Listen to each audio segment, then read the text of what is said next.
매일 성경 묵상을 돕는 해설 가이드입니다. 안녕하세요. 묵상 코치입니다. 함께 읽고 나눌 말씀은 마태복음 3장 1절에서 12절까지 말씀입니다. 오늘 본문에서 예수님의 사역에 앞서 세례 요한이 등장합니다. 요한은 천국이 가까이 왔음을 선포하며 회개를 촉구했습니다. 또 아브라함의 자손이라 자처하고 자부하는 바리새인과 사두개인들에게 회개에 합당한 열매를 맺으라고 경고했습니다. 1절에서 6절 읽겠습니다. 그때 세례 요한이 이르러 유대 강야에서 전파하여 말하되 회개하라 천국이 가까이 왔느니라 하였으니 그는 선지자가 이사야를 통하여 말씀하신 자라 일렀으되 강야에 외치는 자의 소리가 있어 이르되 너희는 주의 길을 준비하라 그가 오실 길을 곧게 하라 하였느니라. 이 요한은 낙타털 옷을 입고 허리에 가죽띠를 띠고 음식은 메뚜기와 석청이었더라. 이때에 예루살렘과 온 유대와 요단강 사방에서 다 그에게 나와 자기들의 죄를 자복하고 요단강에서 그에게 세례를 받더니 요한은 유대 강야에서 선포하는 수행을 사명합니다. 전파하다 또는 선포하다는 예수님과 제자들, 기독교인들이 선포하는 장면에서 사용되는 용어입니다. 요한은 하늘나라가 가까이 왔으니 회개하라고 말합니다. 그는 하늘나라, 곧 새로운 질서가 열릴 것이기 때문에 회개하고 이 나라에 들어가도록 촉구합니다. 요한이 전한 소식은 하나님이 왕으로 다스린 나라 또는 하늘에 속한 나라가 이 땅에 왔다는 것으로 하늘나라의 도래는 복음입니다. 하나님의 통치가 이루어지는 것은 이스라엘 백성이 오랫동안 기다린 소식입니다. 회개하라 라는 것은 명령법이고 이어서 하늘나라가 가까이 왔다는 것은 직설법입니다. 논리적인 순서는 하늘나라가 왔다는 직설법이 우선이지만 회개를 강조하기 위해 명령법이 앞에 나옵니다. 회개를 위해 하늘나라에서 가져오는 것이 아니라 하늘나라가 왔기 때문에 회개로 반응해야 하는 것입니다. 하늘나라의 통치를 절대시하고 하늘 아버지의 뜻에 순종해서 사는 것이 회개입니다. 회개는 하나님이 은혜로 공급하신 것에 대한 반응입니다. 하나님께 돌아오는 것은 이전에 머물던 죄의 길에서 돌이키는 것을 포함합니다. 마음의 변화뿐 아니라 삶의 변화가 수반되는 것이 바로 회개입니다. 회개의 결과는 하나님과 깨어진 관계가 회복되고 사람들 상호 간의 관계도 회복되는 것입니다. 마태복음은 이사야 40장 3절을 인용해서 세례 요한의 등장을 구약의 예언이 성취된 것으로 설명합니다. 이사야 본문에서 이집트를 탈출한 백성을 맞이하러 강야로 오셨던 주는 하나님이셨습니다. 이제 강야에서 오실 주는 예수님이십니다. 이 메시지를 전하는 요한은 낙타 털옷을 입었고 그의 허리에 가죽띠를 띄었습니다. 그의 음식은 메뚜기와 야생꿀이었습니다. 마태복음은 요한의 모습을 엘리야 선지자와 연결합니다. 앞에서 언급한 것처럼 요한은 구약에서 다시 올 것으로 예고하고 기대한 엘리야의 역할을 수행합니다. 그때 예루살렘과 온 유대와 요단 주변은 온 지역이 그에게 나아오고 있었습니다. 세례를 받으러 온 사람들은 죄를 고백하고 요단강에서 요한에게 세례를 받습니다. 세례를 주다 라는 문자적 의미는 물에 잠기다, 씻다, 정결하게 하다입니다. 요한의 물세례의 회개 표시는 상징입니다. 요한은 종말이 가까이 왔기 때문에 이스라엘로 하여금 회개의 세례를 받음으로써 메시아의 방문을 준비하도록 명령합니다. 세례 요한은 단절된 하나님의 메시지를 전하는 선자로 왔습니다. 그는 강야에 머물면서 백성에게 특히 종교 지도자들에게 회개의 메시지를 전합니다. 하나님의 메신저가 보여주는 삶은 옛 선지자처럼 하나님이 맡기신 사역에 집중하는 것입니다. 그는 백성이 기다렸던 선자의 역할을 맡았으나 가장 낮은 자의 모습으로 강야에서 백성의 회개를 외쳤습니다. 회개를 외칠 수 있는 힘과 효력은 외치는 자의 삶과 분리되지 않습니다. 이 시대를 향해서 독사의 새끼들이라고 외칠 수 있는 용기와 확신은 하나님이 주신 사명에 초점을 맞추고 그에 상응하는 삶을 살아갈 때 나오는 것입니다. 그리고 요한이 전한 메시지는 회개입니다. 과거의 삶이 심판받고 오늘 구원의 길로 들어서는 것이 회개의 목적입니다. 회개의 표시인 세례는 일생 한 번 경험하는 것이지만 세례의 원리는 반복됩니다. 엉뚱한 곳에 관심을 두는 나의 시선을 돌이켜서 하나님께로 돌아가는 것이 회개이며 세례 정신입니다. 7절에서 12절 읽겠습니다. 요한이 많은 바리새인들과 사두개인들이 세례 베푸는 대로 오는 것을 보고 이르되 독사의 자식들아 누가 너희를 가르쳐 임박한 진노를 피하라 하더냐. 그러므로 회개에 합당한 열매를 맺고 속으로 아브라함이 우리 조상이라 생각하지 말라. 내가 너에게 이르노니 하나님이 능히 이 돌들로도 아브라함의 자손이 되게 하시리라. 이미 도끼가 나무 뿌리에 놓였으니 좋은 열매를 맺지 아니하는 나무마다 지켜 불에 던지리라. 나는 너희로 회개하게 하기 위하여 물로 세례를 베풀거니와 내 뒤에 오시는 이는 나보다 능력이 많으시니 나는 그의 신을 들기도 감당하지 못하겠노라. 그는 성령과 불로 너에게 세례를 베풀 것이요 손에 키를 들고 자기의 타작마당을 정하게 하사 알곡은 모아 곡간에 들이고 죽정에는 꺼지지 않는 불에 태우시리라. 7절에서 9절은 바리새인과 사두개인을 향한 책망입니다.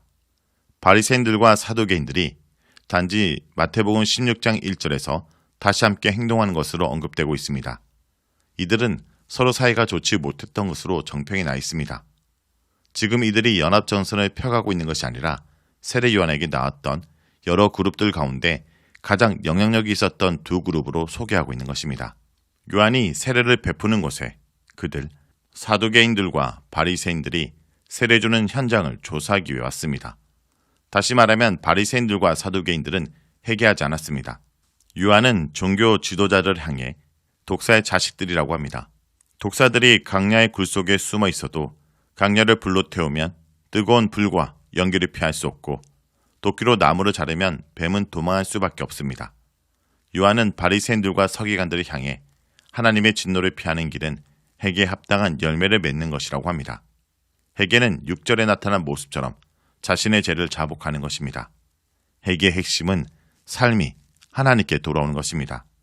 그러나 회개에 합당한 열매를 맺지 못하는 사람은 마음으로 아브라함 자손이라 생각해도 심판에서 구원을 받지 못합니다.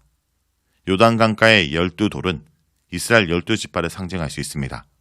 히브리어로 아들은 벤, 돌은 에벤, 아들들은 바님, 돌들은 아바님, 아람어로는 각각 베나냐와 아브냐이기 때문에 자녀들과 돌은 유사한 발음입니다. 바리새인들과 사두개인들이 요한의 경고를 심각하게 받아들이지 않자 요한이 10절의 경고를 한 것 같습니다. 열매는 인간의 행위를 가리킵니다. 열매 맺지 않는 자들은 즉각 회개해야 합니다. 나무 뿌리가 높게 잘려 나가면 나무는 살 수 없고 더 이상 싹시나 열매를 맺지 못합니다. 요한은 앞으로 등장할 자는 자신보다 훨씬 더 강하다 표현합니다. 요한은 뒤에 오실 자의 신을 풀 신분도 못 된다고 합니다. 주인의 신을 풀 수 있는 행위는 너무 천해서 종이 하는 일이었고 히브리 종에게도 맡길 수 없을 정도의 일이었습니다. 이처럼 요한 뒤에 오는 이는 신분면에서 요한과 비교할 수 없는 존재입니다. 더 강한 자인 예수님도 세례를 베풀 것인데 물이 아니라 불과 성령을 사용하실 것입니다. 농부는 타작마당에서 알곡을 곡간에 모으려고 기질을 해서 필요 없는 쭉정이를 따로 모아 불에 태웁니다. 예수님은 불과 성령으로 세례를 베푸시는 분입니다. 예수님 당시 강야와 요단강은 이스라엘 해방이나 회복을 상징하는 곳이었고 세례는 죄의 수치를 씻음을 받아 자유, 즉 구원을 얻는 것을 상징했습니다. 요한의 물 세례가 구원을 기대하면서 나온 자들을 위한 상징적인 행위였던 반면 예수님의 생애는 실제 구원을 의미했습니다. 누구든지 예수께 와서 회개하는 자는 실제로 구원, 곧 회복을 경험할 수 있었기에 예수님은 상징적인 행위인 세례를 주신 적이 없습니다. 이처럼 요한의 세례나 예수님의 생애는 기능면에서는 같지만 능력의 차이가 있습니다. 이런 능력의 차이를 보여주는 표현이 바로 물로 주는 세례와 비교할 수 없는 불과 성령의 세례입니다. 불과 성령의 세례는 같은 의미, 즉 정화와 심판의 이중 의미를 갖고 있습니다. 어떤 사람은 정화되고 어떤 사람은 심판을 받는다는 뜻입니다. 그래서 요한은 진정으로 회개하는 사람들의 죄는 오시리가 베푸는 성령의 능력으로 정결하게 될 것이지만 오시리에게 회개로 반응하지 않는 사람들은 심판을 피할 수 없음을 경고합니다. 은혜로운 하늘나라에 들어가기 위해서는 반드시 회개해야 하는데 들어갈 때 회개하는 것처럼 들어간 사람들의 생활도 회개의 열매로 그 신분을 입증해야 합니다. 회개의 열매가 없는 것은 회개하지 않았음을 드러냅니다. 하나님의 백성이라고 아브라함의 아들이라고 자부하는 사람들은 언제나 교회에 차고 넘칩니다. 교회 생활을 한다 해도 회개의 열매가 삶에서 나타나지 않는 사람들은 죽정의 운명을 겪을 수밖에 없습니다. 바리새인들과 서기관들처럼 종교적 기준 안에서 안전을 확보했다고 생각하는 것은 끔찍한 오해입니다. 참으로 하늘나라가 예수님의 희생을 통해서 왔다고 믿는다면 그 간격에 대한 반응이 삶으로 나타나야 하고 세례를 받은 예수님처럼 낮아진 겸손이 그런 삶의 핵심을 차지해야 합니다. 예수님의 겸손이 드러나지 않고 자신이 가진 자원의 근거에서 오만반자한 사람은 하늘나라 밖에서 잠시 높아졌을 뿐 미래의 운명은 지옥에 부릴 수 있음을 생각하고 긴장해야 합니다. 자, 여기까지가 마태복음 3장 1절에서 12절까지 말씀입니다. 오늘 말씀을 통해 우리는 무엇을 묵상하고 적용해야 할까요? 회개의 진실성은 고백 뒤에 따르는 모습을 통해, 즉 열매를 통해 증명됩니다. 요한은 진심으로 회개하지 않고 아브라함 자손임을 내세우며 임박한 진노를 모면하라는 회개를 가장하는 이들을 무섭게 책망하며 회개에 합당한 열매를 맺으라고 촉구했습니다. 회개는 마음과 삶의 방향을 완전히 바꾸는 것이기에 반드시 그에 따른 변화와 열매가 나타나기 마련입니다. 나는 어떤 마음으로 회개를 하며 회개 후 어떤 변화가 나타나고 있습니까? 하나님 자녀라는 자부심도 필요하지만 그보다 더 중요한 것은 하나님의 자녀다운 모습입니다. 회개라는 말이 불편하고 낯선 시대입니다. 사람들의 구미에 맞는 회개 없는 복음, 회개 없는 구원, 회개 없는 신앙이 난무하면서 유사 그리스도인들이 우후죽순처럼 양산되고 있습니다. 성도 여러분, 주님이 다시 오실 때가 임박한 지금 거침없는 강야의 소리가 더욱 절실합니다. 그러니 더 늦기 전에 열매 없는 죽정의 허위를 벗고 진실한 마음으로 주님께 나아가는 백성들이 되길 간절히 기도드립니다.